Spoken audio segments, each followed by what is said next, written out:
The wind that day carried sand like stinging teeth.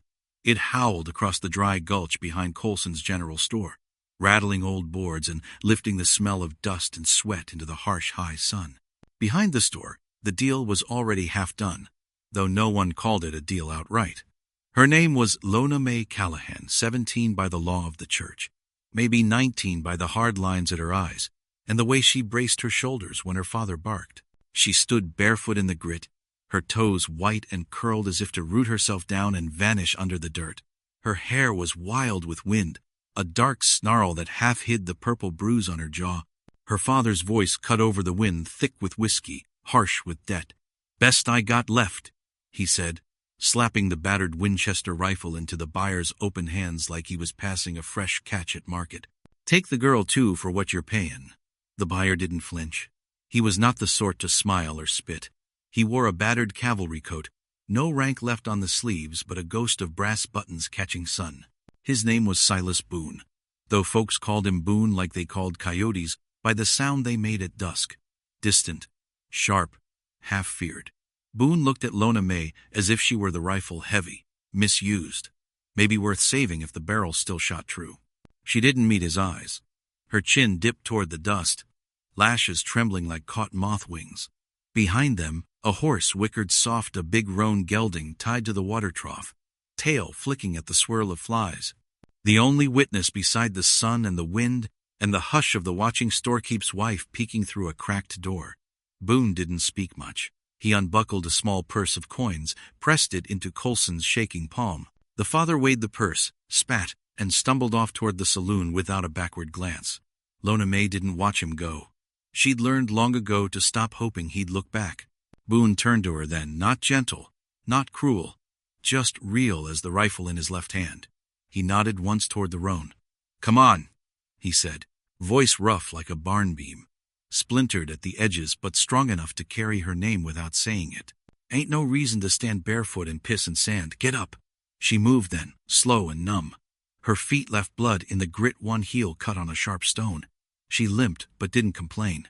Boone swung into the saddle, hauled her up behind him like hoisting a sack of winter grain, careful not to knock her bad cheek. They rode out as the storekeep's wife pressed a palm to her own mouth, eyes wide above the cracked door. A stray dog barked at the dust, their hooves kicked up. Nobody else bothered to watch. A girl traded for iron and whiskey wasn't news in these parts, just another hush the prairie wind carried away. Boone didn't speak for miles. Neither did she.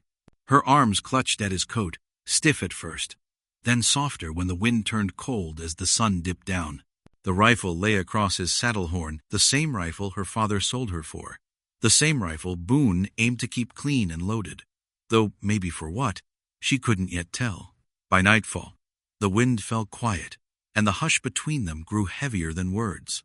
By the time the prairie turned indigo and the first pinprick stars blinked awake, Boone pulled the roan to a slow halt beside a dry creek bed.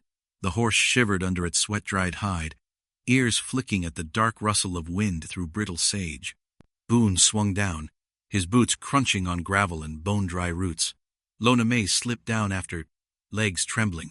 She felt every stone through the thin soles of the boots Boone had handed her an hour back. Cracked leather men's boots, too big by half, but better than her own bleeding feet. She watched him strip the saddle, lay the blanket out flat, stake the horse where thin grass clung to life. He didn't ask if she was hungry. He didn't ask if she could cook. He just knelt in the dust, built a nest of dry sticks and brittle grass, struck a match off his belt buckle. The flame danced up like it was fighting him, then caught and hissed alive. The small crackle filled the silence that had followed them all day. Lona Mae huddled close to the warmth, knees drawn up to her chest. She stole glances at Boone's hands, big hands, calloused but steady, a scar crossing the knuckle of his right thumb like a lightning fork. The rifle lay within reach of his boot. She wondered if he slept with it, or her father's ghost, or both. When the fire caught proper, Boone dragged out a strip of salted pork wrapped in a scrap of canvas. He sliced it with the same knife he'd used to shave the splinters from a branch for kindling. No ceremony, just meat and flame, and the faint pop of fat dripping onto the coals. She watched the pork char, the smell crawling into her empty belly like a thief. When he tore off a piece, he handed it to her first, no words, just the warmth of the meat heavy in her cracked palm. She didn't thank him. He didn't expect it. They ate in silence, teeth tearing the salt and smoke from the thin strip of meat, eyes locked somewhere beyond the flames. Later, when the moon rose mean and cold, Boone took off his coat, the battered cavalry shell, and laid it across her shoulders. He kept his rifle by his knee, back leaned against a chunk of sun-bleached rock. She tucked her chin down into the collar, breathing in the smell of iron, wood smoke, horse sweat. She'd thought he might touch her.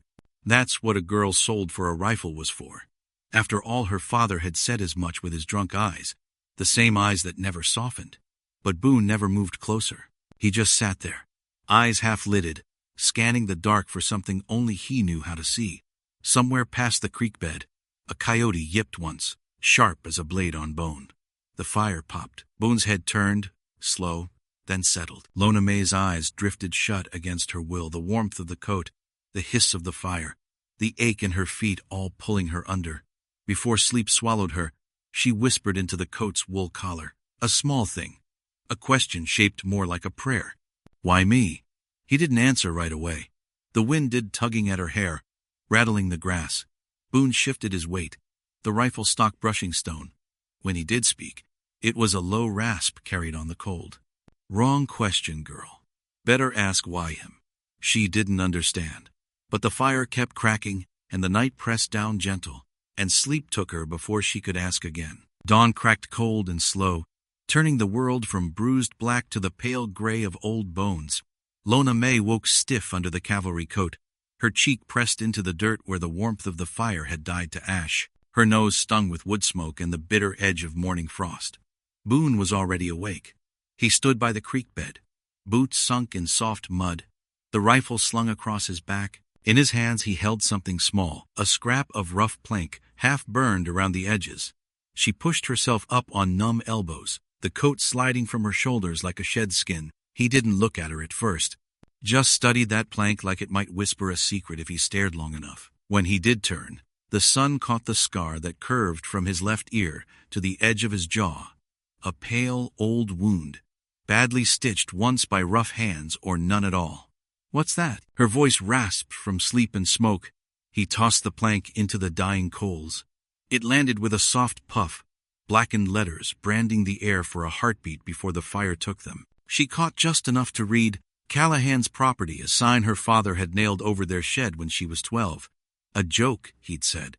A joke that never left. Found it in your satchel, Boone said, wiping ash from his palm. Left it behind. Thought it might weigh you down. He crouched, poked the plank deeper into the coals with a stick. The old letters hissed and flaked away, eaten alive by flame and wind. Lona May felt something lift in her chest, heavy as a stone, soft as a sigh. He stood, wiped soot onto his coat. She stared at the sign's remains until they were only black dust caught in the creek's trickle. Why burn it? She asked, hugging the coat closer around her shoulders even as the sun climbed up mean and bright. Boone spat into the dust, squinting at her like he was measuring how much truth she could carry before she broke in half. 'Cause you ain't nobody's damn property. Not mine neither. So don't go thinking that rifle bought you like a mule. He jerked his chin at the roan, already saddled and waiting. We ride east now, before the day gets hotter than hell's doorstep. She rose, boots crunching over dry grass and cold stone. Her ankle throbbed with yesterday's cut, a raw sting that reminded her this wasn't a dream, that she was here, traded and burned and moving forward whether her bones liked it or not. As Boone checked the cinch on the saddle, she caught him watching her foot. Without asking, he reached into his coat and handed her a strip of torn linen. She took it slow, bound her ankle tight, the scrape of fabric over her skin sending up little sparks of pain that made her eyes water. He helped her up behind him, not with tenderness, not with force, just with the steady strength of a man used to hauling burdens bigger than himself. When the roan shifted under their combined weight, Lona May's arms wrapped around Boone's middle without thinking. She felt the heat of him, the old leather smell, the faint soap buried under dust and sweat. They rode out under the new sun, leaving behind the last ashes of her father's claim to her name. The sign was gone, but the brand it left behind, the way shame sticks to skin even when burned, that would take longer to fade. Boone didn't promise otherwise. He only kept the rifle ready, eyes on the horizon, and the road east humming like a question neither of them could yet answer. They came into the town of Dry Hollow by mid-afternoon, sun baking the dirt road into cracked leather under the hooves of Boone's roan. Dry Hollow wasn't much more than a hitching post, and a handful of buildings squatting stubborn under the wide sky. A crooked saloon, a leaning chapel, a feed store whose sign swung on rusted chain links. Word traveled fast in a place like that. By the time Boone reined in at the watering trough outside the saloon, faces had already appeared behind grimy windows, pale shapes behind warped glass, the same hush that always came when trouble passed through. Lona May slid off the roan, boots thumping hard on the baked road. Her ankle barked pain up her leg, but she swallowed it. She could feel the sign's ghost on her back, property even though it was ash miles behind. Shame clung to her like sweat in the noon heat. Boone tied the roan, checked the rifle slung across his back. He didn't ask her to stay close. He didn't have to. She drifted behind him as he pushed through the saloon doors, the squeal of hinges like a cry from some cornered animal. Inside, it smelled of sour whiskey, stale smoke, and a floor that hadn't seen a mop in months. A handful of men hunched over cards at a table near the window. They looked up in unison, eyes flicking from Boone to the girl at his heels, then back to Boone. A low ripple of ugly laughter stirred the smoke. A voice, half-drunk and sharp. "That the new filly, Boone? Didn't reckon you'd ride with a bought girl." Lona May felt heat crawl up her neck. She stared at the floor, but the floor didn't care. Boone said nothing at first. He crossed to the bar, slapped a coin down for a bottle and 2 glasses. The barkeep, a thin man with cracked lips and trembling hands, poured careful and kept his eyes on the bottle, not the girl. When Boone turned, his eyes fell on the man who'd laughed. He walked slow, bottle in one hand, glass dangling from 2 fingers in the other. "You got something to say about my company. Say it straight," Boone rasped. His voice could strip paint when he wanted it to. The man at the card table, a rangy fellow with greasy hair and a thumb missing, sneered but didn't stand. He flicked a glance at Lona May. "Just saying she got sold like a sow. Ain't much worth keeping if she's been traded once already." A hush settled thicker than smoke. Boone placed the bottle and glass down on the table so gentle it made the threat worse. He leaned in close, his shadow long over the man's cards. "She ain't yours to talk on," he said, low enough that only the table heard. "And she ain't mine neither. Watch your mouth 'fore you run out of teeth." The man's smirk cracked, not gone, but cracked. Lona May felt something strange twist in her ribs. Not safety, not yet, but the edge of it, like a blade slipped into her hand when she'd always been empty-fisted. Then, behind them, a sound nobody expected. A small voice cracked and high and clear. A boy, no more than 7, stood by the bat-wing doors. Bare feet, patched overalls, one hand wrapped around a ragged straw hat. He looked straight at Lona May. "Ain't right, mister," the boy said. His eyes flicked to the man at the table. "Mama says you talk too big for your britches." A brittle laugh cracked the hush wide open. Somewhere behind the bar, the barkeep let out a breath he'd been holding. Boone turned, half a grin ghosting under his mustache as he tipped his hat to the boy. Lona May's shame didn't vanish, but it shifted just enough to breathe. She tucked the coat tighter around her shoulders and lifted her chin a fraction higher than she'd dared in years. They left Dry Hollow behind before the sun dipped low enough to bleed the sky. Boone paid the barkeep in silence, left an extra coin by the boy's elbow at the door. No words, no thanks, just a rough nod that said enough. Lona May followed him out into the glare and dust, every step lighter than when she'd come in. But weight has a way of finding you. They were barely a mile past the last fence post when Boone's shoulders shifted in the saddle, a small tension that Lona May felt under her palm where it rested against his spine. "What is it?" she asked. Her voice was a small thing against the wind, but he heard. He always did. "Tracks," he said, voice flat as dry earth. He pulled the roan to a halt near a stand of twisted mesquite. The branches clawed at the last daylight, shadows like black fingers on the road. Boone swung down, boots sinking into the powdery trail dust. He crouched low, ran 2 fingers through a shallow groove beside a scatter of hoofprints. Lona May stayed seated. From up high, she could see how the trail ahead forked into scrub and shale, nowhere to hide if trouble found them first. Boone rose, brushing grit from his hands. He didn't look at her when he spoke. "Someone's followin'." Close enough not to care if I see. A cold thing slid down Lona May's back, sharper than the night wind. Your trouble? She asked. She almost hoped it was. Trouble of his making felt safer than trouble that belonged to her. Boone half smiled, if a twitch of a scarred mouth could be called a smile. Ain't yours, that's what counts. Not yet, anyhow. He checked the rifle, the worn sling leather creaking as he adjusted it against his shoulder. Then he did something he hadn't before. He reached up, took her by the waist, and lifted her down from the saddle, easy as shifting a sack of feed. When her boots hit the ground, he didn't let go right away. His hands rested at her elbows, steadying her while her ankle found its balance in the loose rock. Stay close, he said. You see any man in a black hat, you don't wait for me to ask twice. You run, you hear? She nodded. The word run tasted strange on her tongue. She'd never run before. She'd only stayed and endured. Boone's eyes lingered on her a beat longer than they should have. Not soft, not yet, but seeing her. Really seeing her in the creeping dusk.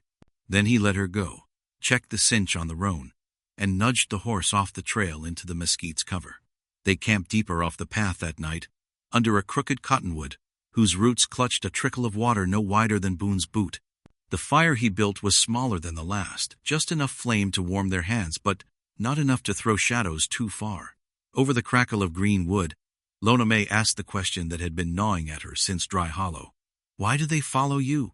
Boone didn't answer right away. He turned a stick in the coals, watched the sap hiss and spark. When he spoke, his voice was like gravel rolling under a boot heel. Men like me don't stay clean long. Things we done, folks we crossed. Some of 'em got long memories. Some got short tempers. He looked up, eyes catching the flicker of flame. Ain't your burden, girl. Not unless you tie yourself to it. She wanted to ask what if I already did, but the words wouldn't come. Instead, she lay back on the cold ground, Boone's old cavalry coat drawn over her like a shield. She watched the sparks spin up into the night, carried off by the same wind that once carried her father's voice, hard, drunk, cruel. Somewhere out in the dark, trouble rode on a black hat and a grudge. But tonight, she let the hush of Boone's breath, the soft rasp of his coat, and the rifle laid across his lap stand between her and that coming dark. When dawn cracked open again, it did so quiet, a soft, sifting gray that made the world look cleaner than it was. But there was no clean in the air Boone breathed when he opened his eyes to find the roan shivering and the creek birds gone silent. Lona May lay curled under his coat, cheek pressed to dirt, gone cold in the night. Boone rose without a word, boots crunching frost-brittle grass, rifle loose in his grip but not lazy. He made a small click with his tongue. The roan flicked an ear, restless.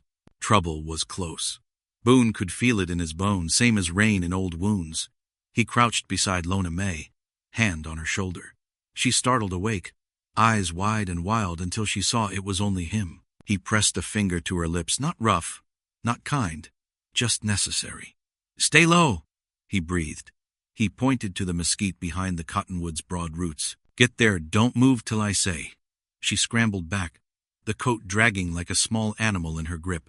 Her breath clouded in the cold as she pressed herself into the tangled roots, knees tucked under her chin. Boone rose, turned to face the shape moving through the brush. It wasn't stealth that brought the rider close, it was arrogance. The man came slow, horse-stepping careful over shale and brittle sage. Black hat wide over a face half hidden by a thick beard, gone gray at the edges. His duster flapped when he pulled up short, boots loose in the stirrups, a pistol slack in his right hand. Well, Boone, the stranger rasped, voice like rust on old hinges. You took something didn't belong. Again. Boone rested the rifle against his hip. He didn't bother lifting it yet. Ain't yours, Jarrow. Never was. The man called Jarrow laughed, a low, wet sound that didn't match the cold gleam in his eyes. He spat into the frost. Don't matter what's yours, Boone. Only matters what you can keep hold of. Thought you'd learned that in Kansas when you lost half your goddamn regiment. Lona May flinched at the word regiment. Another ghost she didn't know the shape of yet. Boone didn't blink. His fingers flexed on the stock. She's got no claim to you, Jarrow said, leaning forward in the saddle. The pistol twitched like a hound on a scent. She's coin. Same as the rifle. Same as the horse. Ain't no shame keepin' what you paid for. The word shame landed heavy in Lona May's gut. She felt it like the burn of rope on raw skin, the old sign's ghost pressing between her shoulder blades. But this time she saw how it landed in Boone too, the way his shoulders stiffened, the way his eyes cut sharp enough to bleed. "Turn around, Jarrow," Boone said, calm as a Sunday prayer. "Ain't no debt here for you to collect." Jarrow's grin cracked open wider. "Ain't your choice." He raised the pistol. Boone moved first, not fast, just sure. The rifle barked thunder into the cold hush. The horse reared, iron shoes striking sparks off stone. Jarrow pitched sideways, pistol skittering across the shale. He hit the ground with a sound like a sack of wet feet. Breath punched out, one hand clawing at the dirt for a gun he'd never find. Lona May stayed pressed to the roots. She watched Boone step over the dead brush, pick up Jarrow's pistol, break it open, dump the rounds into his palm like dropping seeds into dry earth. He tossed the pistol into the creek where it sank with barely a splash. Boone turned then, not to the body but to her. He crouched low, voice low enough that only she heard it. "Ain't your shame," he said. "Ain't ever been. You understand me?" She didn't trust her voice, but her chin nodded once, tight, like a hinge unseizing for the first time in years. Boone stood. He didn't look back at Jarrow's body as he kicked dust over the blood. "Some debts," he seemed to say, "get paid in silence." The creek behind the cottonwood took Jarrow's pistol, but not his ghost. By mid-morning, Boone was digging shallow in the shale, boots planted wide as he turned the cold earth with an old spade pulled from his bedroll. Lona May sat on a fallen log nearby, the cavalry coat draped across her shoulders, eyes fixed on the way the soil turned dark, where Jarrow's blood had soaked through. She didn't ask why he bothered to bury a man who'd raised iron on him at dawn. Maybe Boone read the question anyway. He didn't talk much, but he saw more than he said. When the hole was deep enough to hold what was left of Jarrow's pride, Boone wrapped the man's coat over his chest, rolled him in like a sack of rotted grain. The sound it made when the body hit bottom was soft and sick. "You know him long?" she asked, voice low, not because she feared the dead, but because her tongue still felt clumsy with questions she'd never dared voice. Boone paused with the spade, breath misting in the thin sun. "Kansas," he said after a beat. "Wore the same blue I did. Until he didn't. Some men lose the uniform. Some keep the stink of it forever." He shoveled more dirt, each scoop landing heavy, muffling the shape of the man beneath. Lona May watched how careful he was, how he packed the earth flat, pressed a stone at the head like a marker no preacher would bless. There were no prayers. Only the hush of wind combing the grass and the far-off call of a hawk drifting on an updraft that didn't care whose bones lay under the shale. When he finished, Boone leaned on the spade, staring down at the new grave like it might sprout answers. He spit into the dirt, wiped sweat from his temple with the back of his hand. Then he looked at her, really looked, the way he did when he weighed the truth he'd hand over and the truth he'd bury with the body. "He come for the rifle," Boone said. "Came for you when he saw I wouldn't trade steel for flesh. Thought he'd make me crawl." Lona May felt the brand of her father's sign itch between her shoulder blades' phantom fire. She shrugged the coat closer, hugged it tight enough to feel Boone's shape in the old wool. "You could have left me," she said, and the words tasted like metal on her tongue. "Could have let him take me and kept your own hide clean." Boone snorted. Not a laugh too raw for that. He tossed the spade back on the pack mule, checked the cinch on the roan's saddle. "Ain't in the habit of trading folks for quiet nights," he said.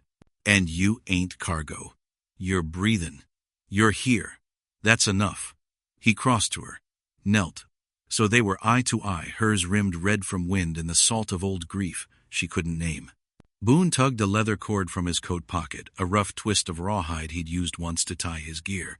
He looped it around her wrist, tied it snug but not cruel. "Long as this holds, you stay near me. Long as it breaks, you choose if you want to run or stay." He looked dead steady into her eyes, so close she could see the flecks of iron gray in the blue. "Ain't no lock, girl. Just a promise. Yours to break if you want it broke." She lifted her wrist, felt the cord scratch against her pulse. It didn't feel like a shackle. It felt like breath. Like the first hush of trust finding space between bruises and old scars. Behind them, the grave settled silent under a patch of cloud shadow. Ahead, the trail coiled east toward a rail line, a town neither of them trusted. And the trouble Boone knew was always just one day behind a man with ghosts in his pockets. They reached Whistler's Junction on the second dusk, boots and hooves kicking up the smell of cinder smoke and coal. The town clung to the rails like a tick 2 streets wide, all soot and noise and the tired clang of the blacksmith's hammer echoing off tin roofs. Lona May watched the trains groan past iron beasts coughing steam into a sky that gave nothing back. Boone guided the roan through the clutter of wagons and rough plank storefronts, eyes scanning faces with that same quiet tension she'd come to read like a twitch in a rattler's tail. They stopped by a livery stable, half-burned boards patched with scrap iron and old nails.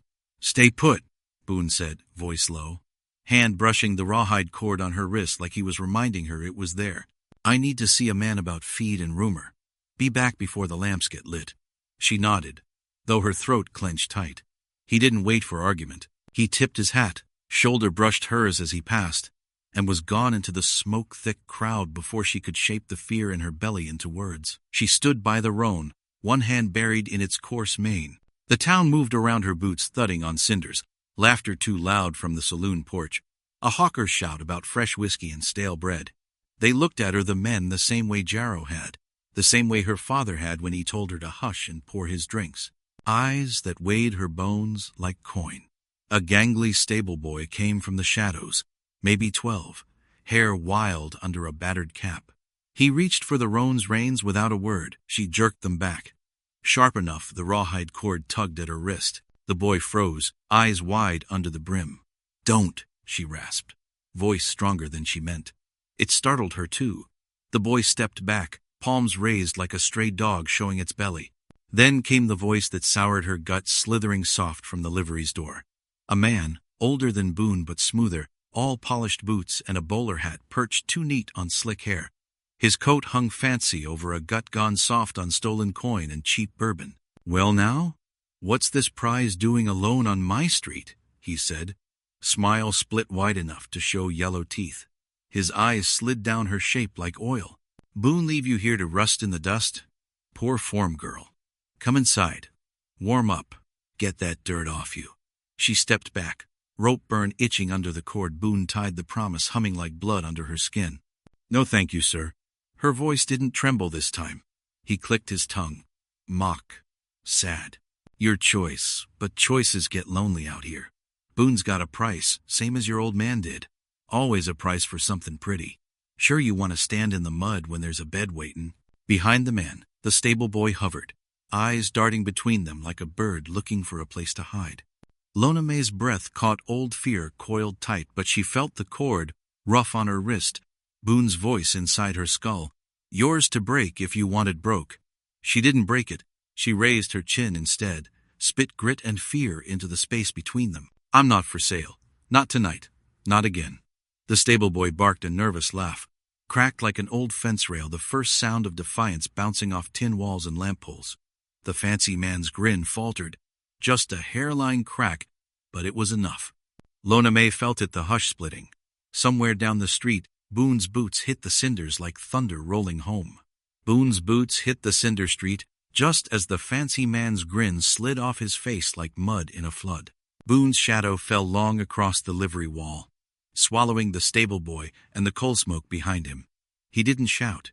Boone never shouted. He only looked that flat, quiet look that made grown men flinch harder than a cocked rifle.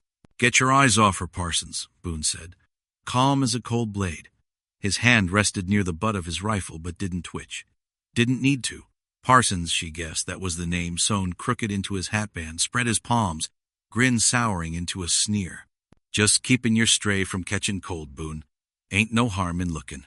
Lona May felt her blood hammer behind her ears. She could still taste the shape of "not for sale" on her tongue. The rawhide cord rubbed the soft skin of her wrist, warm now where her pulse thudded under it. She thought maybe Boone could see it too, the way her spine didn't bend under Parsons' eyes this time. Boone stepped closer, boots brushing cinders aside like dry leaves. "Best you don't look again," he said. "Next time you do, you won't get to blink after." Parsons' mouth twitched, half threat, half laugh he couldn't quite push out. He flicked his gaze at Lona May one last, oily glance, then spat sideways and slunk back into the shadows of his splintered stable. His boots scraped the ground like a rat's tail dragging behind him. Boone turned to the roan, checked the saddle cinch, though he'd checked it twice already. He spoke without looking up. "You did right," he said. Just 3 words, but they landed heavier than any sermon. Lona May found herself nodding, throat dry but her chin high. The stable boy, still half hidden behind the trough, grinned at her like she'd roped the sun down from the sky. He scurried forward, pressed a battered tin cup of water into her hands. She didn't thank him. He didn't wait for it. He just scampered back into the shadows before Parsons came sniffing again. Boone dug in the saddlebag, pulled out something wrapped in oiled cloth. He handed it to her, not with ceremony, just quiet finality. She unfolded the cloth, breath catching when she saw the sign. The old sign. Callahan's property, or what was left of it. Blackened edges, the letters charred but still whispering shame if you looked too close. "Thought you burned it," she said, voice a thread. Boone shrugged. "Kept a piece, for when you were ready." He took it from her gently, snapped it over his knee like kindling.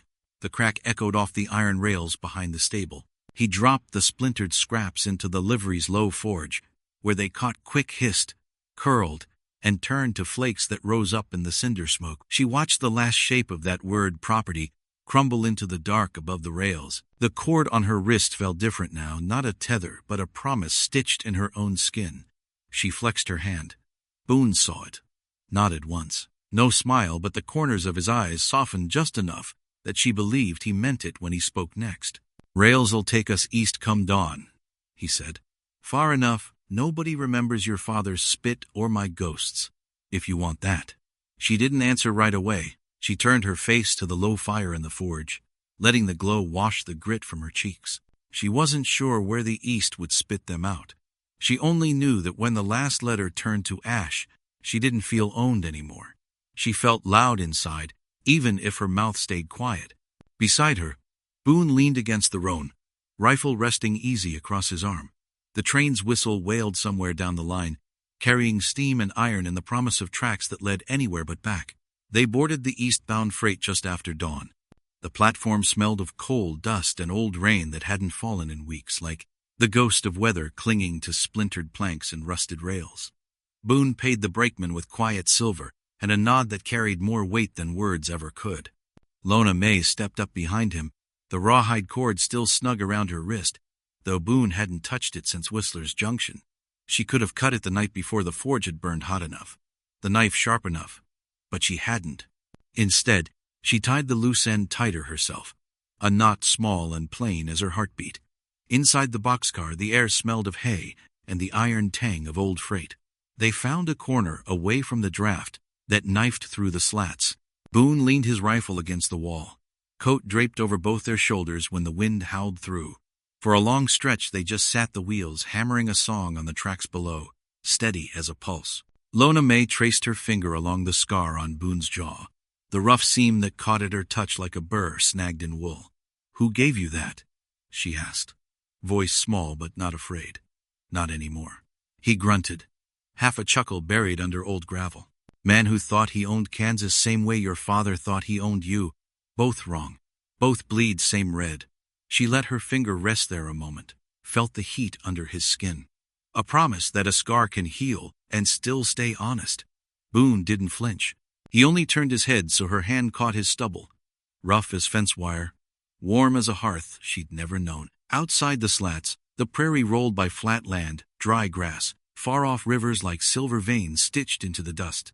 The shame she'd carried her father's brand, the traded rifle, the whispered slurs in dry hollow, they clung still, but softer now, like an old bruise you can press without wincing. At a junction town 3 stops east, the train hissed to a halt. Boone rose, gathered their few things, the battered rifle, the coat, a satchel of dry bread and cheap tobacco. Lona May stood too, the rawhide cord brushing her wrist like a promise not yet done. At the boxcar's open door, she paused, the platform empty but for a stray dog nosing a garbage barrel, its ribs sharp under matted fur. She stepped down slow, boots crunching cinders. Boone hopped down after her, one hand out in case she stumbled. She didn't. They walked into the new town, nameless yet, just a shape in the morning haze where nobody knew her name or the trade that once tied her to iron and spit. On the edge of the platform, Lona May pulled at the cord. The knot held. She looked at Boone. He watched her quiet, waiting. With a flick of her fingers, she slipped the cord from her wrist and looped it into his palm instead. Not broken, not thrown away, just given back softer, cleaner, hers to return. Boone tucked it into his coat pocket, the same place he kept bullets and secrets. He didn't speak, didn't have to.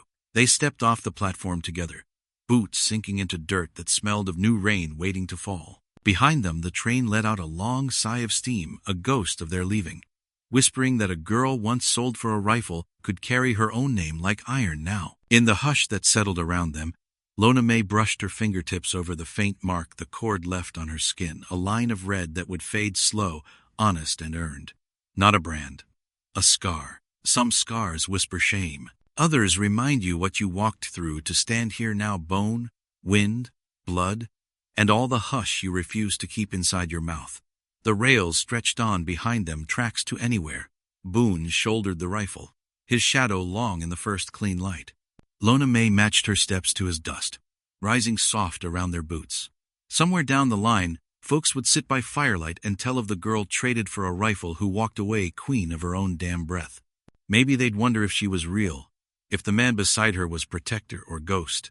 Maybe they'd lean in closer, hush breaking into sparks under the stars. And maybe they'd ask themselves, what's worth more, a rifle, a man's word, or a girl's name, carried unbent across the quiet dark? If this tale stirred you, subscribe now. More campfire truths, wild legends, raw hearts waiting here.